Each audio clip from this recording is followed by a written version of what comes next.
Mateo 6:9-15. Manalangin nga kayo ng ganito: Ama naming nasa langit, sambahin nawa ang pangalan mo. Dumating nawa ang kaharian mo. Masunod nawa ang kalooban mo, kung paano sa langit, gayon din naman sa lupa.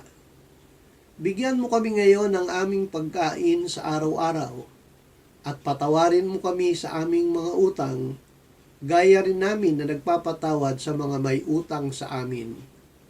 At huwag mo kaming dalhin sa tukso, kundi iligtas mo kami sa masama. Sapagkat kung pinatatawad ninyo ang mga tao sa kanilang mga kasalanan, patatawarin din naman kayo ng inyong Ama na nasa langit.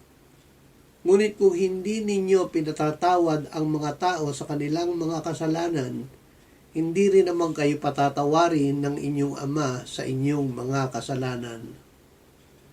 Ang Diyos ay ating Ama. Ipinakilala sa atin ni Jesus na ang Diyos ay ating Ama. Siya ang ating Ama na nakakatagpo ng lihim kung tayo ay nananalangin.